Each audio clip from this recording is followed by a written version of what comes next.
Hi, I'm Wayne Gretzky. Edmonton, Alberta is a special place for me. Edmonton is where I started my NHL career in 1979, and I've never forgotten it. KSPS, your public television, has produced a wonderful documentary on my old hometown, Edmonton Remembered. The program captures living memories of the great Canadian city. If you remember riding the streetcar across the high-level bridge or watching the Oilers win the Stanley Cup, this is your story. While New York is home for me now, I still have many fond memories of my years in the City of Champions. That's why I'm pleased to invite you to watch Edmonton Remembered. Enjoy. Edmonton Remembered is a presentation of KSPS Public Television with major funding provided by members of the Friends of Seven. Additional funding provided by the Allard Foundation, a legacy of caring. And by Voice Construction, part of Edmonton's past and future, serving the construction industry for 60 years. Edmonton is queen of the Northland. Down in the valley and over on the uplands, it stretches out like a dream city.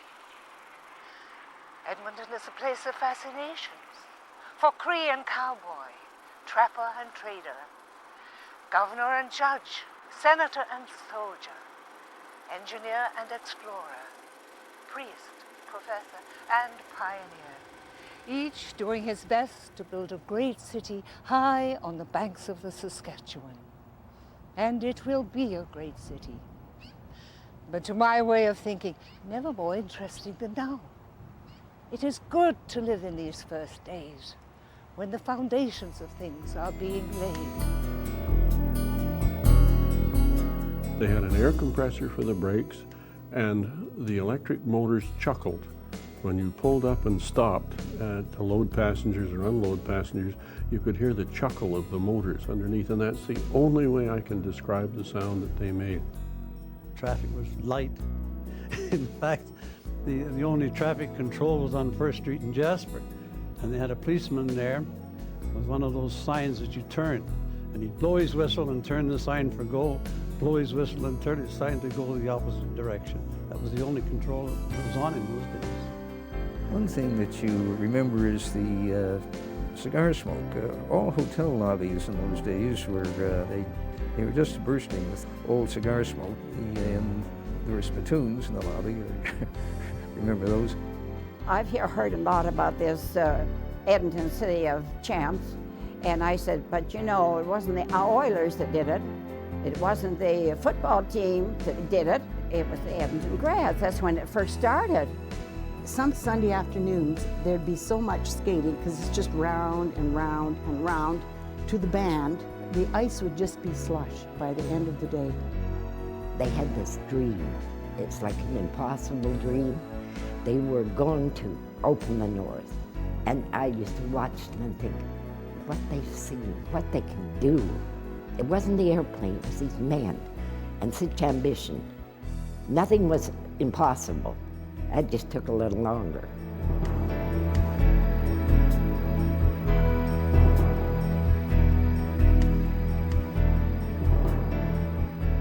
You know, history is often bits of yellowed paper and black and white pictures and places that don't exist anymore. But it's also exciting moments, funny stories, and nostalgic memories.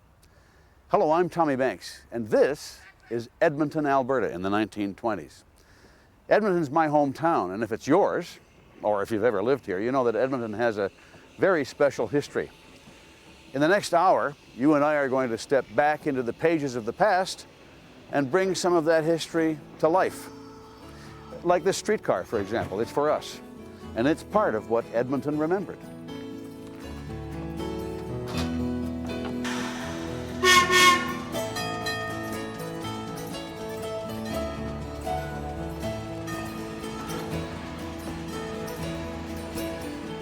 If the pride of a modern city is its public transportation system, then Edmonton has been a modern city since 1908. 70 years before the LRT whizzed through town, Edmonton had streetcars. They had wicker seats, they had an air compressor for the brakes, and the electric motors chuckled. When you pulled up and stopped to load passengers or unload passengers, you could hear the chuckle of the motors underneath, and that's the only way I can describe the sound that they made. There was the hiss of the air brakes. They had a very distinctive whistle that you could blow, and there was a bell that the motorman could operate by stepping on a pedal at the front of the car. The Edmonton Radial Railway was North America's most northern electric streetcar line. Edmonton's first streetcar was actually car number 2. But numbers didn't matter much to the riders because the cars were known by their colors. The white car came from the Highlands, the red and white came from the Parkdale area, the green and red went to Calder, and the blue and white went down 118th Avenue, went all the way out towards the airport. West End. That's all we had, and they were trolleys. They weren't buses. They were trolley lines. And of course we'd get to the corner, the trolley would come off. So they'd have to go out and try and get the trolley back on.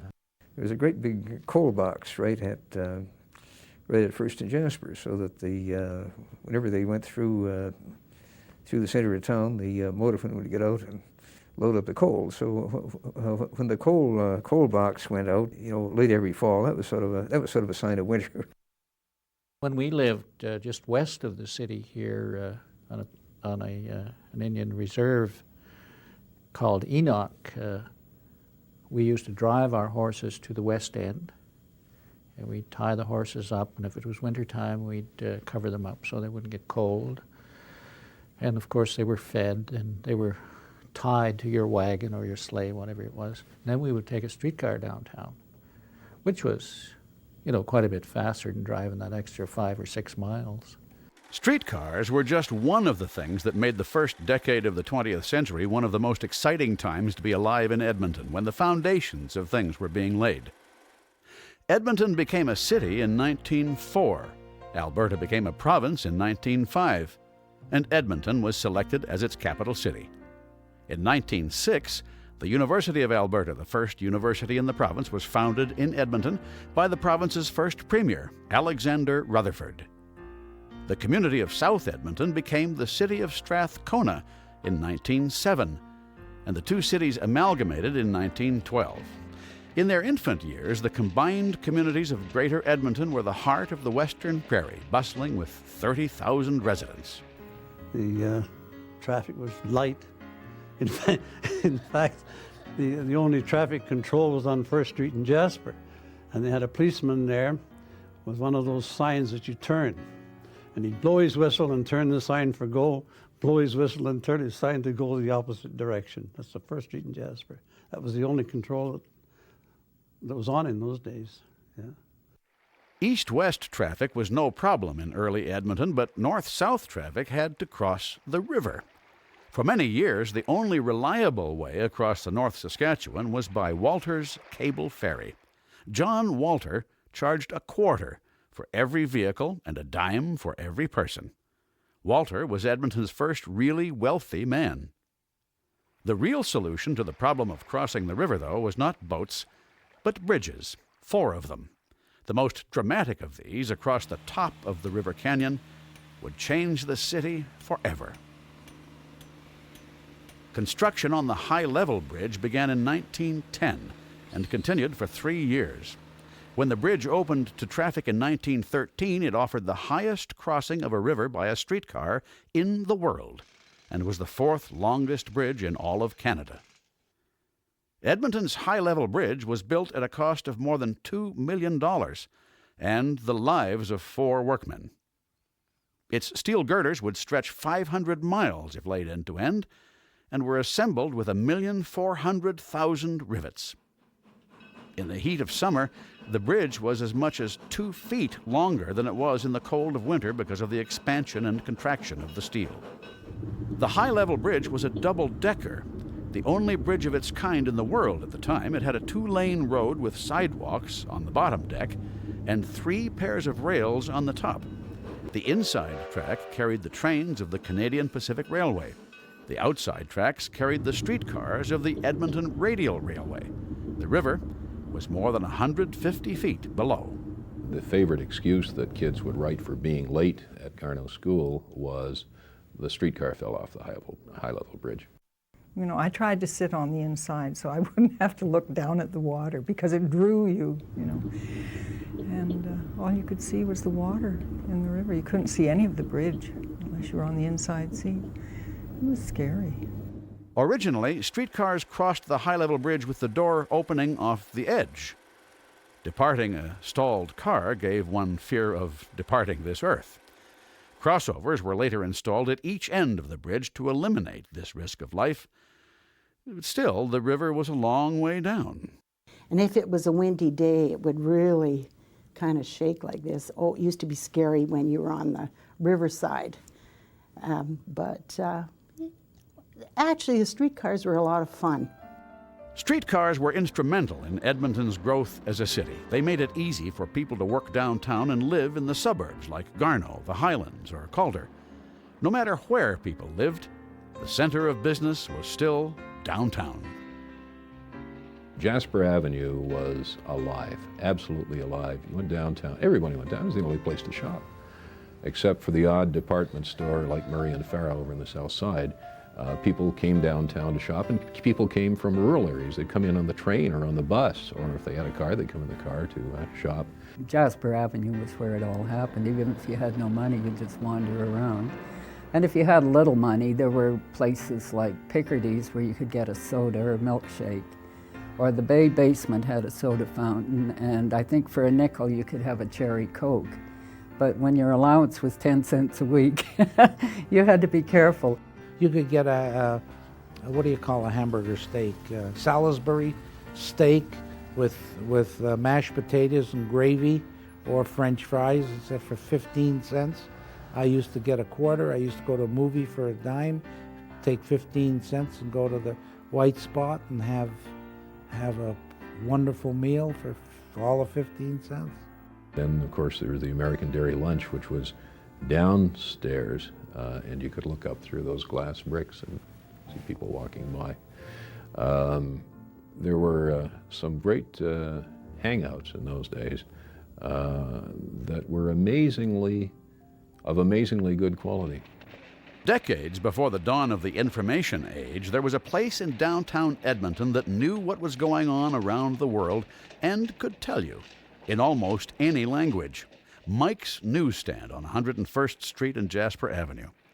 John Mike Michaels had been a newsboy in New York since the age of 10 and came to Edmonton in 1912, aiming to have the best newsstand in Canada.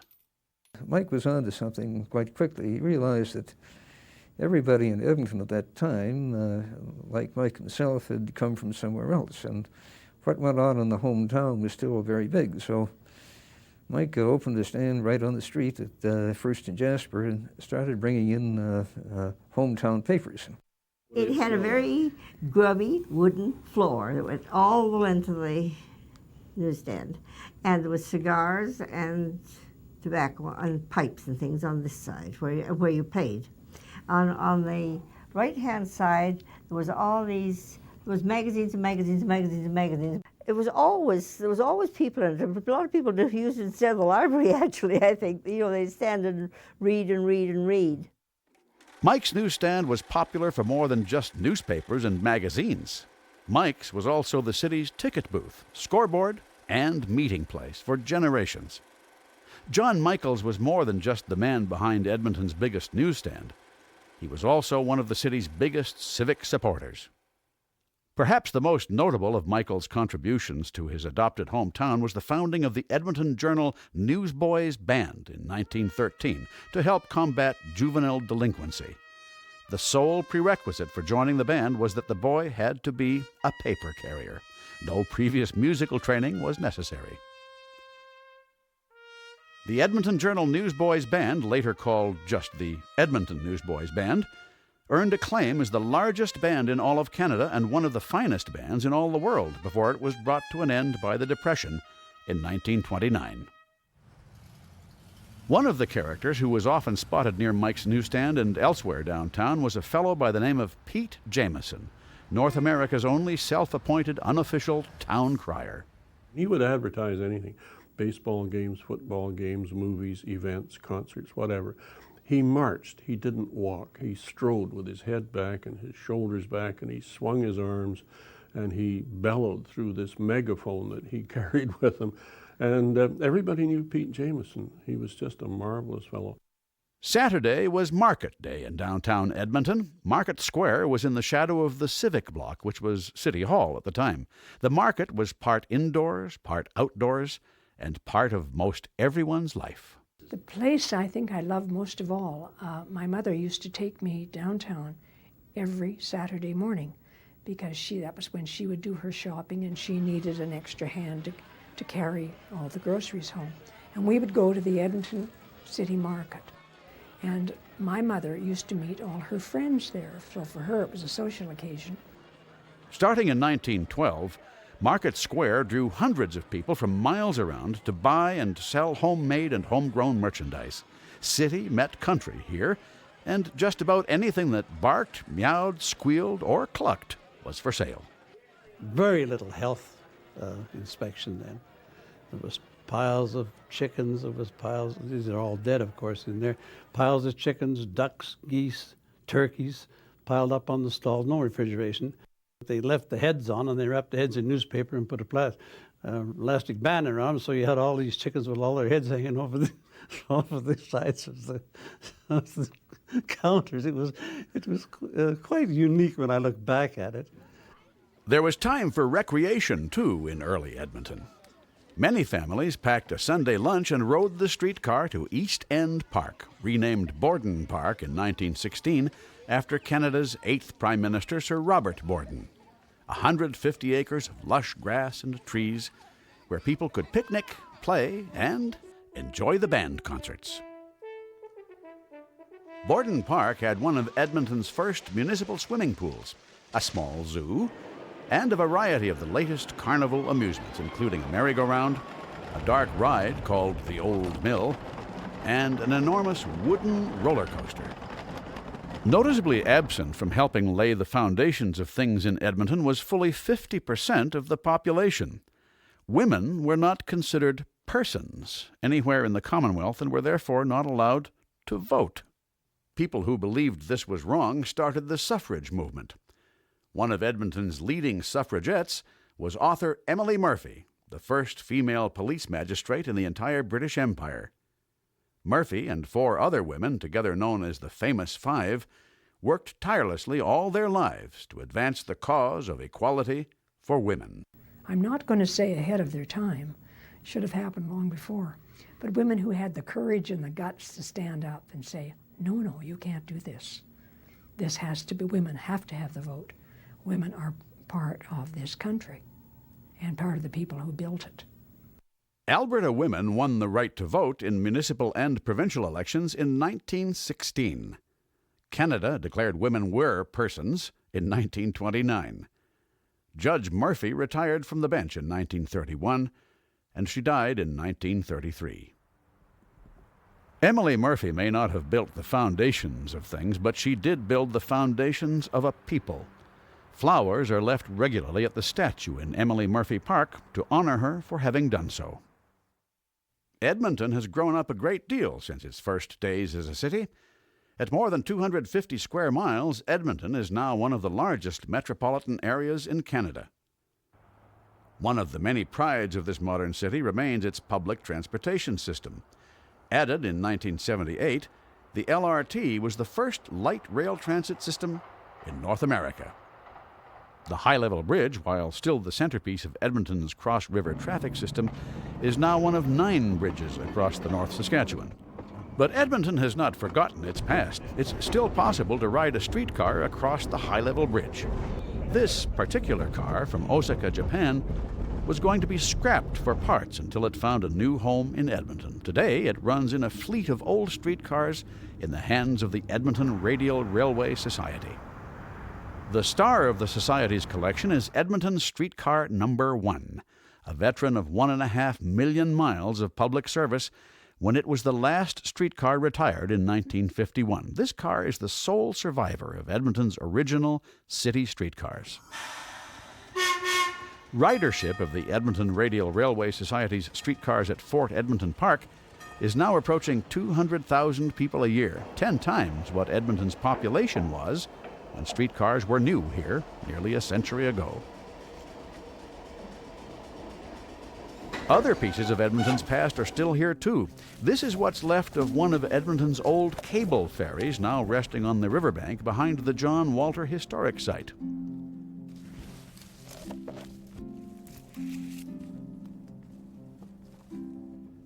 Borden Park is still here, though the roller coaster and other amusements are gone. It's interesting to note that pieces of the roller coaster literally ended up in homes all over Edmonton because the Matart Lumber Company bought the entire contraption at salvage in 1935, dismantled it, and used the lumber to build houses, maybe even yours. Saturday is still market day in Edmonton, where we can enjoy not one but two markets. The traditional farmers market moved to its current home at 97th Street and 102nd Avenue in 1965. The old market square is now Edmonton's main public library. There's also a lively market in Old Strathcona that features arts and crafts and music. Either market is a great way to sample what's grown and made right here. Mike's newsstand lasted until 1980, when it was torn down to make room for the new Scotia Place complex, but there is a place just like Mike's in Edmonton today. Hub Cigar in Old Strathcona stocks 10,000 different titles of magazines, 200 different newspapers, and 100 different brands of cigars, all in a building only 33 feet wide that dates back to 1894. Come and take a gateway through time, the hopes, the dreams, endless as the sky, a rose-scented journey, a valley of gold, the crystal frozen majesty as winter unfolds. If Alberta's first premier could see his capital city now, I think he'd be pleased with what we've done to the place. Especially pleased that his old house is still here, designated a provincial historic resource in 1979 to help us remember the days when the foundations of things were being laid in Edmonton.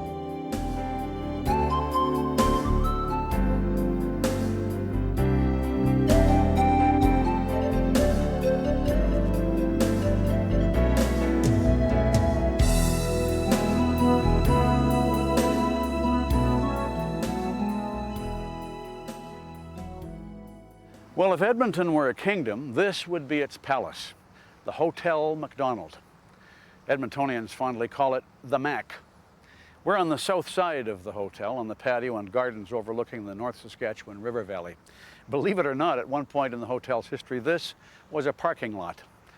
But it's been restored now by Canadian Pacific, the patio, the gardens, and the hotel itself, to the way it was when the Mac first opened in 1915. For more than 80 years, generations of Edmontonians have come here to celebrate special occasions, and for an evening at least, to live like royalty. The Hotel Macdonald was built by the Grand Trunk Pacific Railway and named for Canada's first Prime Minister, Sir John A. Macdonald. Construction on the hotel, described as fireproof, began in 1912, the year of the unsinkable Titanic's maiden voyage. Nearly 3 years and $2 million later, the Mac was opened to the public on July 5th, 1915. Edmonton in those days was a very genteel place, but it was very shabby. There'd been nothing built downtown for years and years, and all the buildings had just gotten a bit older. And but when you went to the Macdonald on a Saturday night, it was like boarding a cruise ship. It seemed very, very big then. Nowadays, you realize it's really quite a small, intimate hotel, but it dominated the skyline, and it was a center. It was the place to be. The Mac, as everyone called it, was the last word in hotel accommodations. Each of her 204 rooms had a telephone, running water, and a window to the outside. A basic room cost $2 a night. Men and women each had their own entrance. Unescorted ladies were not allowed in the lobby. The Mac's Saturday night supper dances were legendary, where anyone could be king or queen for 50 cents. The Hotel Macdonald quickly gained fame for its dignity, its hospitality, and its baked Alaska. The hotel also offered free soap, as one little girl discovered in 1933. Mother said, "What have you got in your pockets?" I said, "Soap." She said, "Where did you get it?" I said, "At the castle." "Somebody give it to you?" "Oh, no, Mother. You help yourself. There was lots." She got her coat and hat on and her overshoes, and away we went on the streetcar back to the Hotel Macdonald. So I took all these little bars of soap and put them on the front desk. And then he gave me a little talking to, but I only remember his last sentence. He said, "Don't ever let me see you in this hotel again." Jacobs did return to the Mac as an employee in 1955. Canadian National Railways owned the hotel then and had just completed the hotel's infamous 300-room annex, the tallest structure in the province at the time. A journal editorial called it a far from beautiful 16-story rectangular mass. Most people called it the box. They built an annex to the Macdonald Hotel that, on an architectural scale of 10, probably rated about 2 from an appearance point of view.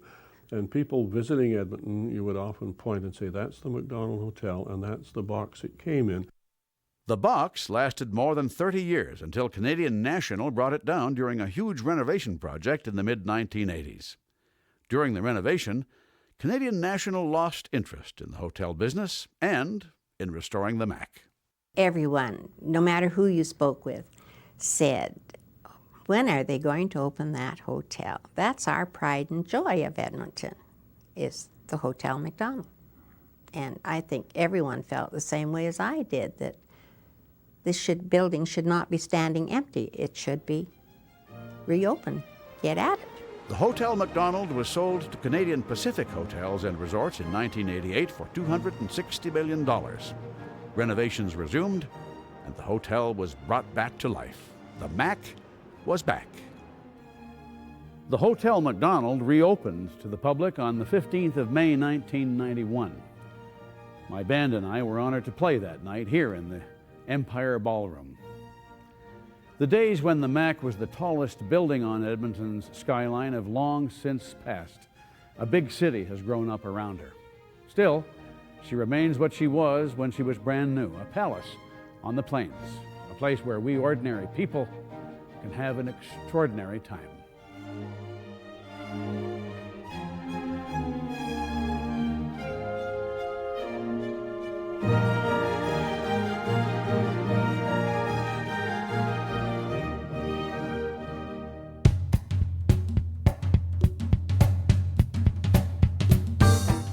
The Mac was famous for its dances, but so too were Edmonton's ballrooms like the Barn and the Trocadero. The Barn was, well, a barn. Originally built to hold raw fur for the Hudson's Bay Company, the Barn opened in 1940 and became Edmonton's most popular dance hall and rendezvous spot during the war. The Trocadero opened on New Year's Eve 1946 in the old Empire Theatre building. The Troc was the cream of Edmonton's ballrooms. Both were famous for the slot. Oh, yes, the slot. Yes, it was illegal to drink in public. In fact, if you bought a bottle of liquor in a government store, you were supposed to go home by the shortest route before you opened it. Well, this wasn't very practical, so starting with the barn, there were slots under the tables, which would take usually a 13-ounce bottle. So if you had 2 or 3 couples, each with a 13-ounce bottle, and 4 slots under the table, that you managed to circumvent the liquor laws very neatly. That was part of the ritual. The Trocadero Ballroom. I was a little older when we went there, but there was no liquor sold. So when you went to the dances, you took a little Mickey and you put it under the table. But that was really the place to go. to dance. The barn was torn down in 1954. The Troc was torn down in 1981. People just don't dance like they used to. In many cities across Canada, people go somewhere else to find something to do. In Edmonton, we stay right here. I can't think of another city in the country that has more festivals, more concerts, more things to do than Edmonton. Throughout the years, a lot of Edmonton's cultural life has taken place right here in the heart of the city. From the time of dirt streets and wooden sidewalks, this is where people came to experience the world.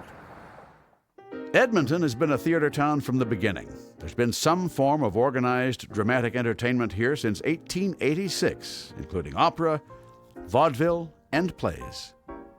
Edmonton's first motion picture house, the Bijou, opened in 1907. Admission was 10 cents. Owners of so-called legitimate theaters pushed for a city ordinance outlawing electric motors, so the movie houses had to turn their projectors by hand. Theaters, whether legitimate or otherwise, were entertainment palaces with an almost regal ambience, reflected in names like the Dreamland, the Princess, the Monarch, and the Empress. Edmonton's first resident professional theater company opened in 1965 in the remodeled Salvation Army Citadel. Edmonton attorney Joe Schachter had been to Broadway, and he thought, why can't we do that here? And the Citadel Theater was born. I think most of the immigration from Europe coming out west, came to Edmonton, and so we got a lot of people of British extraction and Italian and French, German, what have you. And those people grew up with culture in their lives, theater, music, dance. So they brought that love with them. And so it happened. It helped the arts flourish in Alberta. Professional theater became so popular in Edmonton that the Citadel outgrew its first home within a decade. A new Citadel was built just east of the Centennial Library, and it's even more popular than the old theater. The new Citadel Theater welcomed its first audiences in the fall of 1976, and the theater has gone on to become the leading regional theater in the country, with some of the best performers and some of the best shows in the world. I honestly believe that you can have all the high-rise buildings you want, you can have all the freeways, you can have all the apartment buildings and head offices, but a city needs to have a heart, needs to have a soul, and I truly believe that the soul and the heart of a city is exemplified by its culture. And one of the main elements of the culture, of course, is the theater. The Citadel is now one of more than a dozen live theater venues in Edmonton. In Old Strathcona, the city's oldest surviving firehouse has been converted to the Walterdale Playhouse, founded by Frank and Mary Glenfield.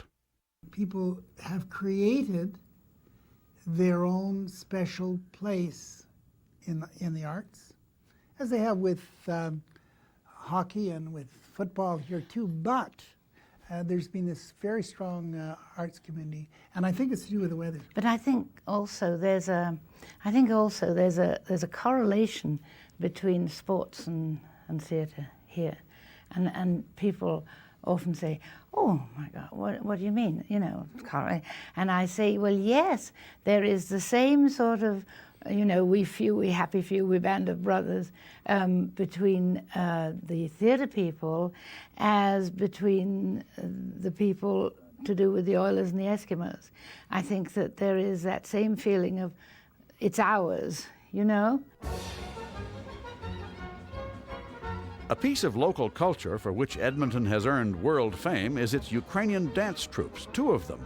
The Shumka Dancers, founded in 1959, and the Cheremosh Dance Ensemble, founded in 1969, both by Chester Couch. Their colorful dances are a treasure, not just for Ukrainian Canadians, but for all Canadians. Our culture, Ukrainian culture, is really part of the Canadian culture in general. It adds and contributes to the color and diversity, and this is which is very important. Otherwise, it would be very boring if we all threw everything, you know, put everything aside, and we didn't have all this variety. I think it would be pretty dull. Luba Cooch believes that her husband's mother and father and hers would have been proud to see dances from the old country alive and well in Canada today. He always believed that when you have to give, because God helped you to get that, and you have to give something of yourself. It's not enough to just live for yourself. And I think he would have been proud of both of us, that we tried to do our best and given what we can. I mean, you can only do so much, but at least we've done a little bit. Edmonton has a habit of doing great things and then not making a big deal out of having done them. Such is the case with the city's contribution to aviation. For example, did you know that the first municipal airport in Canada was here in Edmonton? Blatchford Field opened in 1926 and cost the city $400. But Edmonton's aviation story began back in the teens after the First World War, when returning military pilots used their flying skills to build communities rather than to destroy them. These bush pilots made Edmonton the gateway to the north. It was a good country to fly in, very good country. Our weather here is the best in Canada. But in the winter, it was pretty tough, a lot of our traveling then. We had to start long before daylight to get up and get things warmed up and get out and working in the dark, getting your engine warmed. Ground crew for the bush pilots had equally challenging workdays, whether the aircraft was a Belanca, a Fairchild, or a Norseman. Aircraft would often need repairs in the middle of the bush country with little more than hand tools. One time I was welding on a Norseman at Yellowknife, so you're laying on your back trying to run a bead with an arc welder on this lug, and a big wave hits the thing, and a big glob of metal fell into the top of my boot right down on my ankle. Burned a hole there about a half-inch deep. Had to lay there till it finished sizzling. But other than that, things were fairly routine. Perhaps the most famous of Edmonton's legendary bush pilots was Wilfred "Wop" May, described as one of the finest natural flyers in the history of aviation anywhere in the world. Wop could have boasted any number of times about his many accomplishments, but he never did, not even after he made the first Mercy flight in Canadian history. It happened on a winter morning in 1929. Word had come down from Fort Vermilion that the people there were fighting a diphtheria outbreak. They desperately needed some antitoxin, but the only way in was by air. Wop May and Vic Horner would fly it from Edmonton. The minus 33 Fahrenheit temperature meant May and Horner had to keep the precious cargo in their clothes to keep it from freezing in the open cockpit Avro Avian. The pair took off on January 2nd. Fort Vermilion was 840 miles away. It would take them 3 days to get there. A week later, with mission accomplished, May and Horner returned to Edmonton and a welcoming crowd of 10,000 people. On the trip home, May's scarf had frozen to his face. After landing, when he peeled the scarf off, the skin of his lips came away with it. As photographers snapped away, the normally smiling May kept a straight face, for to do otherwise was just too painful. These were special men, special gift. They only pass our way. Maybe once in a lifetime you run into somebody like them. They're the last frontier. They had this dream. It's like an impossible dream. They were going to open the north. And I used to watch them and think, what they've seen, what they can do. It wasn't the airplane, it was these men and such ambition. Nothing was impossible. That just took a little longer. Among May's many awards was the Order of the British Empire, the American Medal of Freedom, and the McKee Trophy for the most meritorious service for the advancement of Canadian aviation. May never made a big deal out of any of it, nor the fact that he had only one good eye. Who would have believed him anyway? In 1942, at the height of the Second World War, Blatchford Field handled 860 aircraft in one day. It was the busiest airport on the continent. With so much traffic through Edmonton, a second airport was opened at Namao, 10 miles north of Edmonton, in 1944. It was the largest airport on the continent. Yes, we laughed. Yes, we cried. But you never cried where crews could see you. Marie Wright was one of the few women who flew in the war as a ferry pilot. Often she'd be among the first to see airplanes returning to their bases in England, often little more than scrap with engines. No matter what you see, you don't cry, Marie. I said, but look at her. She's all blown to... No, don't you cry. He said, they know they mightn't be alive tomorrow morning. You don't have to look like it. I remember they opened the door, the pilot sitting there with his hands on the controls, and a couple of the medics said, okay, sir, you can let go now. He said, not before my crew's out. And there he sat. And they got it, the nav, he got it in the shoulder, I think it was. And most of them got ricochet or had got a bullet one place or the other. And then they came to the tail gunner. Bright red carrot hair. Still had freckles. I can see him today. Brought him out on sort of a stretcher effort. As he went past me, he looked and he said, we brought her back. And before I stopped to realize what I was saying, I said, but what a hell of a mess. And he laughed and he said, see ya. He lost both his legs. The greatest celebration in Edmonton's history was on August 14th, 1945, VJ Day. The war was now over around the world and the boys would be coming home. In the few years after the war, encouraged by government baby bonuses, Canada's birth rate was the highest of any developed country in the Western world, but Edmonton was still relatively undeveloped as a city. 80% of its streets were still unpaved, and 3/4 of its sidewalks were still wood. Edmonton desperately needed a post-war boost. The boost came when a gusher turned up near Leduc in 1947. Edmonton now had both reasons and resources to enjoy the second half of the 20th century in peace and prosperity. A few aircraft in the Alberta Aviation Museum help us remember how intrepid flyers once dreamed of opening up the Northland and changed Edmonton's course through history. A few pipes in the ground near the Petroleum Hall of Fame help us remember where Leduc Oil Well No. 1 sprang to life and changed Alberta's course through history. A few words on a stone in the heart of the city help us remember Edmonton's honored dead, who changed the world's course through history. Now it is we who must build on their foundations. Edmonton is known as the City of Champions for more reasons than you have fingers to count. One reason is a women's amateur basketball team that started here in 1914. Well, I've heard a lot about this Edmonton City of Champs, and I said, but you know, it wasn't the Oilers that did it. It wasn't the football team did it, and it was the Edmonton Grads. That's when it first started. We were the start of that slogan, and I don't want them to forget about it. The Edmonton Grads were graduates of the city's MacDougall Commercial High School.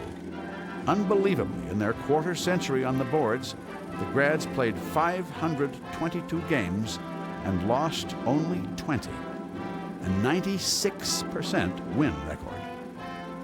I just listened to them on the radio, and I just lived and died for them because they were such a phenomenon. Yeah, it really was. Oh. Probably didn't realize it at that time how much of a phenomenon they were. No, when you we hadn't a clue, but they were just so good. Coach Percy Page believed in teamwork, developed an excellent short passing game, and above all, taught his players that they were ladies first. It was all strictly amateur. Neither the coach nor the players were ever paid. We never got a cent of money. We were all working, all of us, and the only money that I've ever remembered was down in San Francisco when Mr. Page gave us a U.S. dollar to go out and buy a souvenir in San Francisco. That's all the money we ever got. The Edmonton Grads played their last game on their home court at the Gardens on June 5, 1940. The man who invented basketball, a Canadian by the name of James Naismith, said the Edmonton Grads was the finest basketball team that ever stepped on a floor. They were athletes, they were sportsmen, they were ladies, and they were champions. I remember watching the Grads play and watching them practice and warm up and dribble the balls around and about. I knew the names of many of the Edmonton Grads. It was just a part of Edmonton. And again, we didn't appreciate what we had. These ladies were world champions, and they were based here in Edmonton. Don't forget, it started in Edmonton before anybody with the Edmonton Grads. I've got to get that right. Coach Percy Page went on to a career in politics and became Alberta's lieutenant governor in 1959. He died in 1973. The Grads' mascot, a stuffed dog named Sparky, survives as a reminder of the team that sparked a reputation for winning a nickname for Edmonton as the City of Champions. Goodbye, old Alouettes, farewell to you. Take one last look before our team goes through. Get some new halfbacks, get a new line. You'll win that old Grey Cup some other time. The Edmonton Eskimos were champions on the football field in the 1954 Grey Cup. The Montreal Alouettes were heavily favored to win, and they almost did, except for the most famous play in Grey Cup history. Losing, with only a few minutes left to play, Edmonton's players were on the defensive near their own goal line. Suddenly, Montreal fumbled the ball. Jackie Parker picked it up and ran 92 yards for a touchdown that tied the game. It is Jackie Parker, not Johnny Bright. That's our boy Parker. We were trailing in the game. I think it was 25-20. It was late in the game, and Montreal was marching again. We'd kept up, but they were a really good team. And they're marching, and I guess there was 2 minutes to go, and it was a fumble, and I happened to be there and pick it up and run it all the way back. And it's kind of been I think the biggest thing, I think, was because we weren't supposed to have much of a chance. And all at once, we were ahead, and we hung on and won the game. The Edmonton Eskimos won the 1954 Grey Cup by a score of 26-25. They won the cup again in 55, 56, 75, 78, 79, 80, 81, 82, 87, and 1993, 11 times to date, proving that Edmonton can produce champions on the football field too. And then there's hockey. Edmonton has had champions on the ice for half of the 20th century. The Edmonton Flyers won the Allen Cup in 1948. In 1950, the Edmonton Mercuries captured the world title, and in 1952, an Olympic gold medal. Jack Manson was on both those teams. I believe in Western Canada, most of the cities, at least in Alberta, Saskatchewan, and Manitoba, have strong hockey roots. And the reason for that, I guess, is that back when most of the fellows were younger, there was good access to rinks. Like you could always get to an open-air rink somewhere to practice and to play, and we developed a lot of hockey players. And then, of course, there's the 5-time Stanley Cup champions, the Edmonton Oilers. When the Oilers joined the National Hockey League in 1979, there were many who used the word can't to shoot down Edmonton's small-town dreams of being world champions. The Oilers have won the Stanley Cup.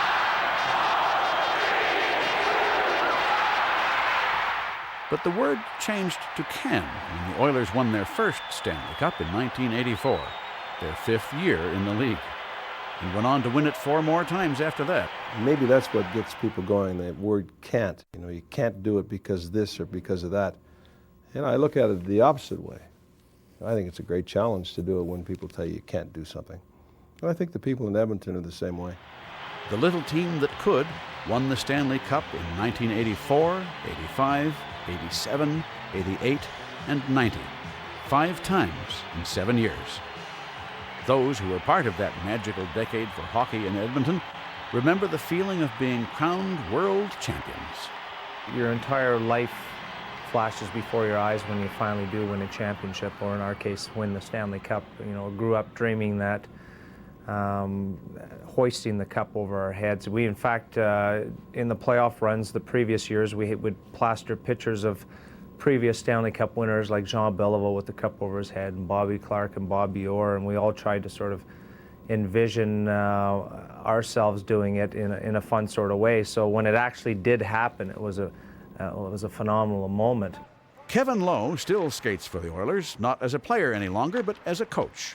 This is a part of the game that fans rarely see, the hours of practice that go into making champions. There is no magic potion. It takes hard work to get to the top. But Edmonton knows the way, and will be there again.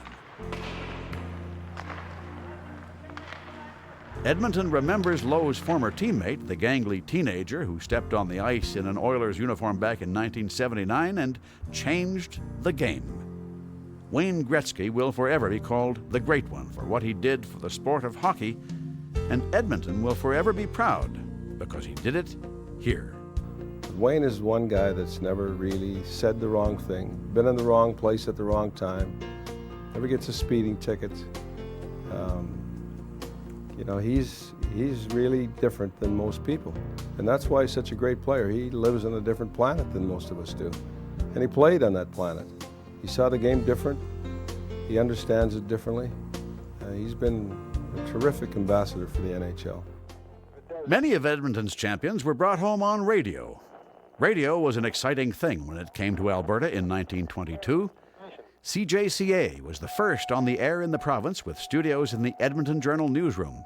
Behind the microphone was 22-year-old Dick Rice, already a veteran broadcaster who started with the Marconi Company in England when he was 15. Rice bought his own radio station in 1934, changed the call letters to CFRN, added an FM station in 1951, and television in 1954. CFRN TV presents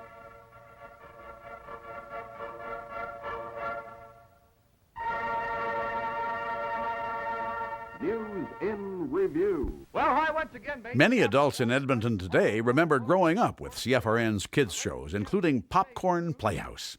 Station weatherman Eric Neville was Klondike Eric, and Muskeg Moose his trusty sidekick. I guess there's enough time passed. We can probably tell people that Eric Neville himself used to pull a little string underneath Muskeg's prize bag, the little mail bag that held the prizes, and he would basically be the ventriloquist answering Muskeg, or for Muskeg, on the riddle segment. In 1974, Edmonton surgeon and entrepreneur Charles Allard asked me to join a group of partners in creating Alberta's first independent television station. We signed on the air in the fall of 1974 with the call letters CITV. From Television Center in Edmonton, it's the Tommy Banks Show. When the station first opened, one of the things they did was a daily Tommy Banks show of talk variety. We brought many artists up from the United States, and it was a pretty exciting time. Tom has magnetism that goes through the camera, and so we did a variety show in Edmonton, which was another one that if someone had said, you can't do a variety show that will rival something coming out of Hollywood in Edmonton, we did it, and it was successful, and we did a lot of episodes of the show, and Tom was very pleased with it. CITV is probably remembered best for its in-concert series at the Jubilee Auditorium. Using state-of-the-art equipment and innovative production techniques, the series was not just Edmonton television at its best, but world-class television produced in Edmonton. ITV led the way to Canada becoming the second largest producer of television programs in the world. Part of the promise of performance to originally get the license was to do concerts with the symphony, to do several a year. And it branched into, let's take a major star and put them with the symphony, and that will bring us audience to the symphony and bring us sales of the show. So as the programs progressed over the years, we got to about 40 shows that were seen in 80 countries. Charles Allard died in 1991. Dick Rice in 1992. The broadcasting stations they started are still on the air in Edmonton, still helping to bring our champions home. Perhaps it's natural for this city of champions to do things on a grand scale. Take shopping malls, for instance. The West Edmonton Mall is the world's largest shopping and entertainment complex with the world's largest indoor amusement park and the world's largest indoor wave pool. Built in 4 phases, the first of which opened in 1981, the mall covers the area of more than 100 football fields and has 800 stores. Nearly half of all the money tourists spend in Edmonton is spent here. For all its international flavor, there is still something very Canadian here. A hockey rink. Every week, there are skaters here who remember learning how to skate at the central rink. For some, the attraction there was the live band. For others, it was girls. I mean, you went there and Saturday, Sunday, they used to have a band in the middle of the thing and a little bandstand, freezing whatever it was they froze off because it could get pretty cold. But we had a lot of fun skating there and picking up girls, and it was like the ballrooms. It was a social gathering place for Edmonton. Some Sunday afternoons, there'd be so much skating because it's just round and round and round to the bands, of course, and the ice would just be slush by the end of the day. I kid you not. I was there one day, and by the end of the afternoon, it was just slush. One of the outstanding success stories in the history of Edmonton was the 1978 Commonwealth Games. I composed the official theme song, We're Gonna Show the World, which we did, proudly. In order to get the games, Edmonton had to lobby hard 6 years before in Germany. Ivor Dent was mayor at the time and says Edmonton won the bid because of a surprise appearance by an Edmonton band that just happened to be in town. Doors were thrown open, and this raucous group of young ladies come prancing into the room and just doing a fabulous job.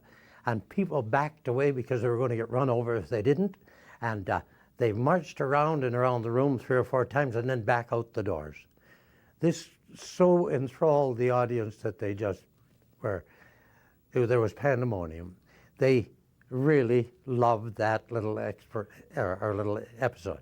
And one of the guys from Africa, their leader actually, ran over to me and says, Ivor, you've won this bid. And he picked me up, and he was a strong man, and swung me around, and my feet are way out there. And indeed, I knew we were going to win. The opening ceremonies of the games were watched by 42,000 spectators in Commonwealth Stadium and by millions more around the world on television. The Commonwealth Games were everything that is good about Edmonton. Beautiful weather, terrific volunteers, and true sportsmanship. I couldn't have been more proud of my hometown. Come and take a gateway through time, the hopes, the dreams, endless as the sky, a rose-scented journey, a valley of gold, the crystal frozen majesty as winter unfolds. Well, we've come to the end of the line on our journey through part of Edmonton's past. I hope that you've enjoyed that journey as much as I have. And remember that the good old days aren't all gone. Some of them are right here, right now. Keep them, preserve them, and protect them, because sometime in the new century you will open that scrapbook and you'll be very glad that you saved some history of your own. I'm Tommy Banks. Thanks very much for being with us and being part of what Edmonton remembered. Bye for now. Grandma tells a tale of the castle on the hill so long ago. She remembers it still. Children at play for all to behold. The future leaders champion.